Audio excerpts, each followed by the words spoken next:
Hello दोस्तों, स्वागत है आप सभी लोगों का मेरे यूट्यूब चैनल पर। हम लोग जो एमसीक्यू सीरीज़ चला रहे हैं उसमें हम लोग 180 नंबर क्वेश्चन तक कर चुके हैं। आज हम लोग 181 नंबर क्वेश्चन से स्टार्ट करेंगे। जिन लोगों ने मेरी पिछली वीडियो देखी होगी तो उसमें आप लोग को पता होगा कि उसमें मैंने कई सारे ऐसे क्वेश्चन थे जिनके ऑप्शन सेम थे या क्वेश्चन में कुछ गड़बड़ था जिसको मैंने सही किया था और रेड कलर के बैकग्राउंड में मैंने उसका राइट या करेक्ट आंसर मैंने दे रखा था। तो इस वाली वीडियो में जो आज मैं 181 नंबर क्वेश्चन से कराऊंगा इसमें भी काफ़ी कुछ करेक्शन है। जो ये निम्मी ने जो क्वेश्चन बैंक जारी की है इसमें काफ़ी कुछ करेक्शन है, बहुत सी चीज़ें गलत हैं जिसको मैंने अपने हिसाब से सही किया है। और जैसे जैसे आप बढ़ोगे इसमें आगे तो आपको वो जो गलतियां हैं वो आपको पता चलेंगी और उसको मैंने जहाँ पर मुझे लगता है कि सही करना चाहिए वहाँ मैंने इसको सही कर दिया है।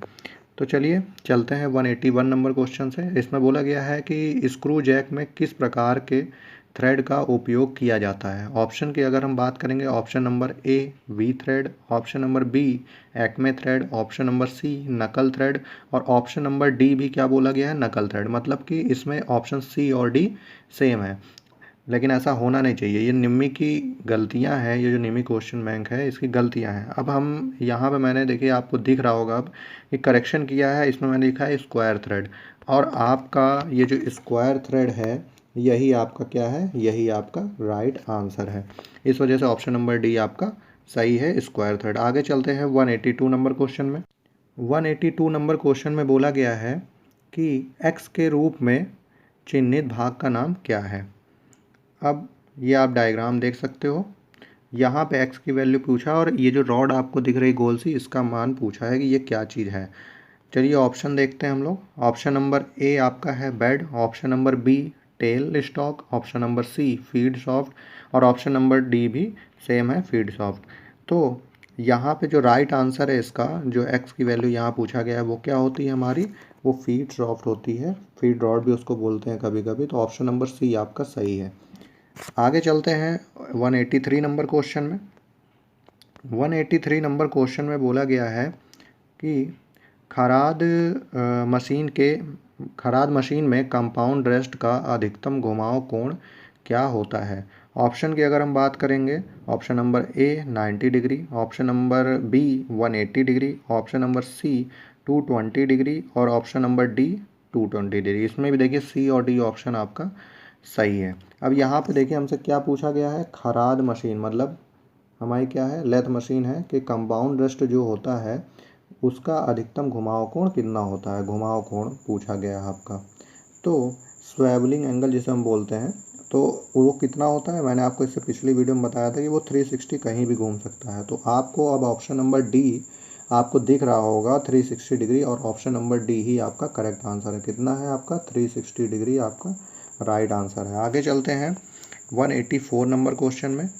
184 नंबर क्वेश्चन में क्या बोला गया है, कौन सा भाग मुख्य रूप से खराद मशीन में लंबी जॉब को सपोर्ट करता है।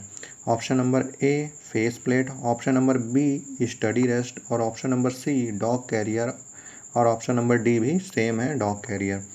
तो यहाँ मैंने जो आपका जो इसका राइट आंसर है, राइट आंसर क्या होगा आपका, यहाँ पे जो जब भी हम लेथ मशीन चलाते हैं और उसमें क्या होता है कि लंबी जॉब्स होती हैं उनको अगर आपको सपोर्ट देना आप किसका यूज़ करोगे, स्टडी रेस्ट का उपयोग करते हो। तो आपका ऑप्शन नंबर बी आपका सही है, स्टडी रेस्ट। अब क्यों होता है स्टडी रेस्ट का यूज़ करने का कारण क्या है। स्टडी रेस्ट का, जो स्टडी रेस्ट होता है उसका प्रयोग हम लोग इसलिए करते हैं कि जॉब का देखिए खुद का भार भी होता है और जब वो मशीन ऑपरेट करती है, जब वो रोटरी मोशन करती है तो उसमें क्या होता है, कंपन भी होता है और कंपन कारण क्या होगा, फ्लक्चुएशन होता है। तो उसको जॉब को बचाने के लिए, उसकी सरफेस स्मूथ बनाने के लिए स्टडी रेस्ट का हम लोग प्रयोग करते हैं। आगे चलते हैं 185 नंबर क्वेश्चन में। 185 नंबर क्वेश्चन में बोला गया है, तीन जबड़े चक में एक्स के रूप में चिन्हित भाग का नाम क्या है। ये देखिए आपका 3 जॉज है और x के रूप में पूछा है कि ये वैल्यू ये क्या है आपका, ये जो क्या है। तो ऑप्शन देखते हैं हम लोग। Option number A body, option number B back plate, option number C internal jaw और ऑप्शन नंबर डी भी आपका सेम ही है। अब यहाँ पे जो ये जो दे रखा है, ये जो आउटर सिरा आपको दे रखा है ये क्या है हमारा, ये है एक्सटर्नल जॉ। क्या है आपकी एक्सटर्नल जॉ। और ऑप्शन नंबर डी में आपको दिख भी रहा होगा कि आपको ऑप्शन आ गया होगा एक्सटर्नल जॉ का। एक्सटर्नल जॉ का आपको ऑप्शन आ गया होगा और यही आपका क्या है राइट आंसर है। ऑप्शन नंबर डी आपका क्या है राइट आंसर एक्सटर्नल जॉ। आगे चलते हैं अगले क्वेश्चन में। अगले क्वेश्चन में बोला गया है 186 नंबर क्वेश्चन में कि 3 जबड़ा चक का दोष क्या है। ये 3 जॉ चक जो होता है उसका डीमेरिट क्या होता है। ऑप्शन नंबर ए काम आसानी से निर्धारित किया जा सकता है। ऑप्शन नंबर बी आंतरिक और बाहरी जबड़े उपलब्ध होते हैं। ऑप्शन नंबर सी सटीकता कम हो जाती है। या फिर ऑप्शन नंबर डी भी सेम है। तो यहाँ आप देख रहे होगे कि ऑप्शन नंबर डी में एक अलग मैंने डाल दिया है ऑप्शन, और उसमें क्या बोला गया है ऑप्शन में भारी जॉबों की टर्निंग संभव नहीं है। तो आप लोग जानते भी होंगे जिन्होंने पढ़ा होगा कि 3 जॉ चक में क्या होता है कि ज़्यादा भारी काम हम लोग नहीं कर सकते हैं। इस वजह से आपका ऑप्शन नंबर डी जो मैंने करेक्शन कराया है भारी जॉब की टर्निंग संभव नहीं है, वही आपका क्या है राइट आंसर होता है। आगे चलते हैं 187 नंबर क्वेश्चन में। देखिए इसमें क्या बोला गया है। 187 नंबर क्वेश्चन में बोला गया है कि पाउडर मेटलर्जी टेक्निक द्वारा कौन से टूल सामग्री का निर्माण किया जाता है। ऑप्शन की बात करेंगे। Option number A carbide, option number B high speed steel, option number C high carbon steel, या फिर option number D high carbon steel. देखिए यहाँ भी आपका सी और डी ऑप्शन सेम है। आप देख रहे होंगे लगातार जो क्वेश्चंस आ रहे हैं वो निमी के द्वारा इतनी भारी गलतियाँ इसमें की गई हैं, तो मैंने इसको आप लोग के लिए करेक्ट किया है। तो जहाँ पे ज़रूरत है वहीं मैंने करेक्ट किया। जैसे इस क्वेश्चन में क्या बोला गया है कि आपको पाउडर मेटेरियलॉजी के द्वारा कौन सी टूल बनाया जाता है, तो इसका राइट आंसर पहले ही हमको पता है कि क्या होता है कार्बाइड टूल होता है। तो ऑप्शन नंबर ए आपका सही है। अब यहाँ पे जो हमको ए मिल गया है सही है, तो मैंने आपका ये जो डी वाला ऑप्शन है या सी वाला ऑप्शन मैंने सही नहीं कराया, क्योंकि हमको हमारा जो ऑप्शन है वो हमको ऊपर ही मिल चुका है। तो कार्बाइड जो आपका टूल होता है उसका निर्माण जो होता है पाउडर मेटलर्जी के द्वारा होता है। अब थोड़ा इसके बारे में जान लेते हैं कार्बाइड होता क्या है। जो कार्बाइड होता है ये 3 चीज़ें इसमें मिक्स होती हैं। क्या मिक्स होती हैं। एक होता है हमारा टंगस्टन कार्बाइड मिक्स होता है, टंगस्टन कार्बाइड, और उसके साथ हम लोग क्या मिलाते हैं, उसके साथ हम बुलाते हैं कोबाल्ट। क्या मिलाते हैं कोबाल्ट, और उसके साथ क्या मिलाते हैं कार्बन। तो टंगस्टन कार्बाइड के साथ हम लोग कोबाल्ट और कार्बन मिला के हम लोग क्या मतलब बनाते हैं कार्बाइड के टूल्स या बनाने का बनाते हैं। अब बात करेंगे कि ये जो बनाए जाते हैं ये क्या पूरे पूरे टूल बनाए जाते हैं। नहीं, ऐसा नहीं है। इसमें क्या होता है एक टिप बनाई जाती है, छोटी छोटी टिप्स बनाई जाती हैं, उसमें मशीनों को ग्राइंडिंग करके उनकी धार लगाई जाती है, और वो टिप्स को ही डिफरेंट टाइप के प्रोसेस के द्वारा जो हाई स्पीड स्टील का टूल होगा अदर टूल्स होते हैं उसमें लगाया जाता है। ब्रेजिंग के थ्रू भी कभी कभी लगाते हैं इसको। तो टिप्स के फॉर्म में ये बनाए जाते हैं।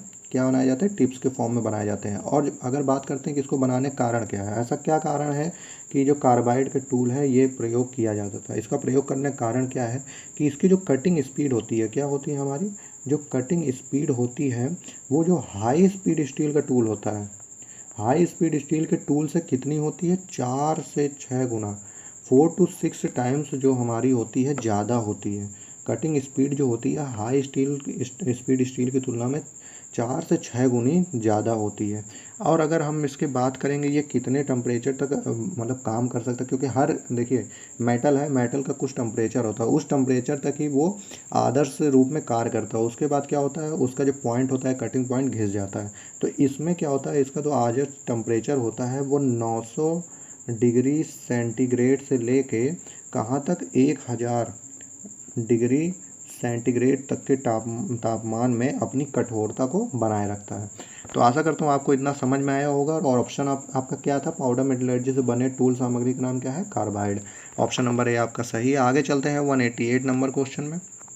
188 नंबर पर क्वेश्चन में बोला गया है टूल का कौन सा कोण ग्रूव में फंसने से रोकता है और टूटने का कारण भी बनता है। ऑप्शन नंबर ए की बात करेंगे side rake angle, option number B side relief angle, option number C side clearance angle, और ऑप्शन नंबर डी भी सेम ही इसमें दिया गया है जैसा कि आगे भी सभी क्वेश्चन में था। तो आप यहाँ ध्यान रखिए इसको हम लोग डी ऑप्शन चेंज नहीं करेंगे क्योंकि हमको ऑप्शन जो है पहले ही मिल गया है। तो कभी भी जब पूछेगा तो कौन सा कोण फंसने से रोकता है और टूटने का कारण बनता है, तो वो कौन सा कोण होता है आपका ऑप्शन नंबर बी आपका सही है साइड रिलीफ एंगल। जो साइड रिलीफ एंगल होता है वही आपका फंसने से रोकता है ग्रूव में टूल को। और बात करेंगे कि अगर ये एंगल है तो एंगल का मान कितना होगा, ये बहुत इंपॉर्टेंट क्वेश्चन है। तो एंगल का मान हमारे पास जो होता है वो होता है हमारा 2 डिग्री। आप लोग अधिक से अधिक रख सकते हो, 2 डिग्री से ज़्यादा आप नहीं रख सकते इसमें। चलिए चलते हैं 189 नंबर क्वेश्चन में। 189 नंबर क्वेश्चन में बोला गया है कि यदि टूल की फेसिंग करते समय सही केंद्र की ऊंचाई पर सेट नहीं किया जाता है तो क्या दोष होगा। मतलब कि अगर टूल की हमको फेसिंग करनी है, टूल की फेसिंग नहीं, यहाँ पे होगा जॉब की। अगर हमको जॉब की फेसिंग करनी है तो टूल को अगर हम लोग एक सही ऊंचाई पे सेट नहीं करेंगे, उस ऊंचाई से कम या ज़्यादा सेट करेंगे तो क्या दोष उत्पन्न होता है। ऑप्शन की बात करेंगे, ऑप्शन नंबर ए उत्तल फेस प्राप्त होगा, ऑप्शन नंबर बी अवतल फेस प्राप्त होगा, ऑप्शन नंबर सी केंद्र पर पिम छोड़ देगा, और या ऑप्शन नंबर डी भी सेम ही है, ऑप्शन पिम छोड़ देगा। ठीक है, तो इसका जो राइट आंसर होगा, जब भी हम टूल को जो जॉब के फेस के सेंटर पे ना रखकर ऊपर या नीचे रखते हैं तो उस कंडीशन में क्या होता है, उस कंडीशन में होता है कि केंद्र में थोड़ा सा मटेरियल बच जाता है, जिसे पिप बोला जाता है, पिप बोलते हैं, तो वो आपका छूट जाता है। तो ऑप्शन नंबर जो आपका सी है वही आपका सही आंसर है। अगर हम लोग सही ऊंचाई पर सेट नहीं करेंगे तो क्या होगा, पिप छोड़ देगा। आगे चलते हैं 190 नंबर क्वेश्चन में। 190 नंबर क्वेश्चन में क्या बोला गया है, इसमें बोला गया है कि कटाई की गति क्या है। कटाई की गति की इकाई क्या है, मतलब कटिंग स्पीड जो होती है उसकी जो यूनिट क्या होगी। ऑप्शन की बात करेंगे, ऑप्शन नंबर ए मिलीमीटर प्रति second, option number B metre प्रति second, option number C metre प्रति मिनट, या फिर ऑप्शन नंबर डी भी सेम ही है। तो आप जानते होंगे जब यहाँ कटिंग स्पीड की बात हो रही है, किसकी बात हो रही है, कटिंग स्पीड। कटिंग स्पीड को हम लोग डिनोट किससे करते हैं, हम लोग डिनोट करते हैं v के द्वारा, और इसका फॉर्मूला होता है पाई डी एन बाई 1000। कितना होता है, पाई डी एन बाई 1000, ये इसका फॉर्मूला होता है कटिंग स्पीड का। और इसकी जब हम लोग वैल्यू निकालते हैं तो उसकी यूनिट हम लोग क्या रखते हैं, उसकी यूनिट हम लोग रखते हैं मीटर पर मिनट। क्या रखते हैं हम लोग, मीटर पर मिनट इसकी यूनिट रखते हैं। इस वजह से जो आपका राइट आंसर है, राइट आंसर क्या है, ऑप्शन नंबर सी जो है आपका, वही आपका राइट आंसर है। ऑप्शन नंबर सी आपका राइट आंसर है। चलिए चलते हैं आगे 191 नंबर क्वेश्चन में। 191 नंबर क्वेश्चन में क्या बोला गया है, इसमें बोला गया है किस प्रकार का ऑपरेशन किया जा रहा है। देखिए आपका ये डायग्राम है। अब डायग्राम में क्या है, ये आपकी क्या है, जॉब है आपका, ये ऑपरेशन परफॉर्म हो रहा है इस जॉब में, और ये आपका क्या है, ये टूल है आपका। ऑप्शन चलिए हम लोग देख लेते हैं, ऑप्शन क्या बोला गया है यहाँ पे। ऑप्शन नंबर ए है, क्या है कि स्ट्रेट ग्रुप बन रहा है, option number B V group बन रहा है, या option number C round group बन रहा है, या फिर ऑप्शन नंबर डी भी सेम है सी के। तो अब यहाँ आपने डायग्राम में जो देखा होगा, यहाँ देखिए क्या है, वी टाइप का ग्रुप बन रहा है, टूल भी वी ही है। तो आपका क्या है, ऑप्शन क्या सही होगा, आपका जो ऑप्शन नंबर जो बी है वही आपका राइट आंसर है कि वी ग्रुप का हम लोग निर्माण कर रहे हैं। आगे चलते हैं नेक्स्ट क्वेश्चन में। नेक्स्ट क्वेश्चन में क्या बोला गया है कि चूड़ी के रूट और क्रस्ट के बीच के भाग का नाम क्या है। ऑप्शन की बात करेंगे, option number A root, option number B flank, option number C depth, और ऑप्शन नंबर डी भी सी के सेम ही है, डेप्थ यहाँ भी बोला गया है। तो यहाँ आप देखिए क्या बोला गया है, चूड़ी के रूट और क्रस्ट के बीच के भाग, यहाँ आप ध्यान दीजिए बीच का भाग बोला गया है, ना कि बीच की दूरी बोली गई है। अगर यहाँ बोला जाता चूड़ी के रूट और क्रस्ट के बीच की दूरी, तब आप लोग क्या लगाते हैं, डेप्थ लगाते हैं। लेकिन यहाँ पे बोला गया है कि रूट और क्रस्ट के बीच का भाग है, तो बीच का भाग क्या कहलाता है, ऑप्शन नंबर बी फ्लैंक। क्या कहलाएगा, बीच का भाग फ्लैंक होता है, जो कि एक एंगल पे बनाया जाता है, बना हुआ होता है। आगे चलते हैं 193 नंबर क्वेश्चन में। 193 नंबर क्वेश्चन में क्या बोला गया है कि डायल टेस्ट इंडिकेटर का सिद्धांत क्या है। अगर ऑप्शन की बात करेंगे हम लोग, option number A sliding, option number B screw and nut, option number C rack and pinion, और ऑप्शन नंबर डी भी सेम है। तो यहाँ से आपको पता चल गया होगा राइट आंसर क्या है आपका, राइट आंसर होगा option number C rack and pinion के सिद्धांत पर कार्य करता है। लेकिन अगर ये रैक एंड पिनियन है, इसका मतलब क्या है, आपका जो माइक्रोमीटर है वो कैसा है आपका, वो माइक्रोमीटर आपका कैसा है, प्लंजर टाइप का। कैसा है, प्लंजर टाइप का माइक्रोमीटर है।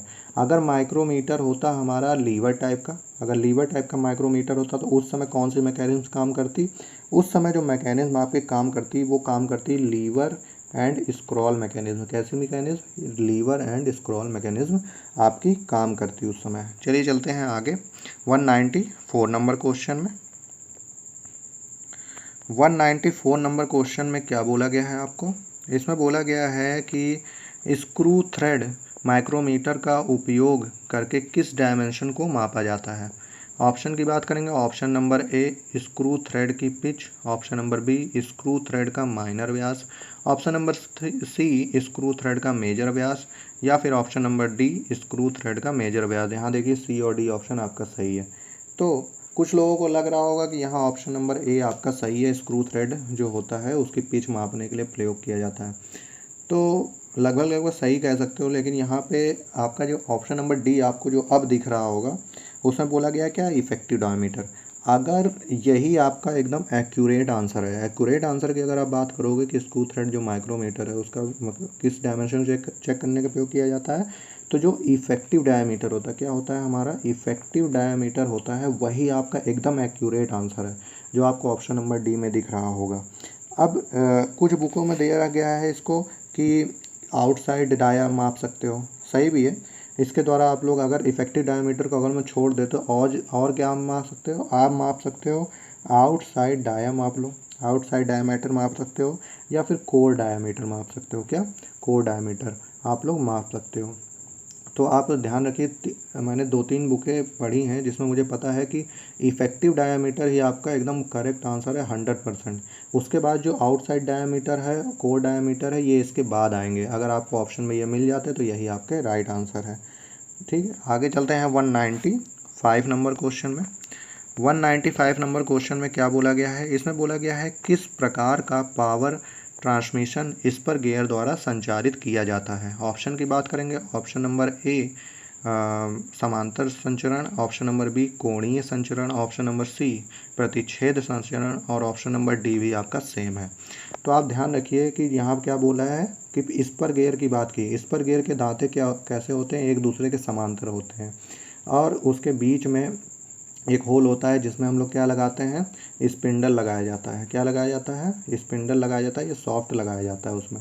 अब सॉफ्ट लगाई जाएगी तो गियर ट्रांसमिशन कैसे होगा, इसमें 2 गियर लगे होते हैं, 2 गियर जब जुड़ते हैं तब पावर ट्रांसमिशन होता है। तो 2 गियर होंगे तो सॉफ्ट कितनी होगी आपके पास, सॉफ्ट भी 2 होगी आपकी, 2 गियर हो गए, सॉफ्ट भी 2 होगी। यहाँ पे पूछा गया है पावर ट्रांसमिशन संचारित कैसा संचारण होता है, तो दोनों सॉफ्ट एक दूसरे कैसे होंगी, पैरेलल होंगी ना। एक गियर ये है और एक गियर इससे ये जुड़ा हुआ है, बीच में ये भाग है, दोनों में सॉफ्ट लगी हैं, और दोनों सॉफ्ट क्या होंगी, एक दूसरे के पैरेलल है, दूरियां समान है। तो आपका संचरण कैसा होगा, इसमें संचरण भी आपका कैसा होगा, समांतर संचरण होगा, मतलब पैरेलल ट्रांसमिशन होगा। इस वजह से आपका ऑप्शन नंबर ए आपका सही है, पैरेलल ट्रांसमिशन। तो आज के लिए इतना ही, नेक्स्ट वीडियो में हम लोग मिलेंगे 196 नंबर क्वेश्चन से स्टार्ट करेंगे। तो अगर आपको वीडियो पसंद आती है तो वीडियो को लाइक, शेयर और सब्सक्राइब करना ना भूलिए। और कोई अगर कमेंट है तो आप हमको कमेंट भी कर सकते हैं, कुछ सजेशन हो तो वो भी दे सकते हैं। Okay, thank you.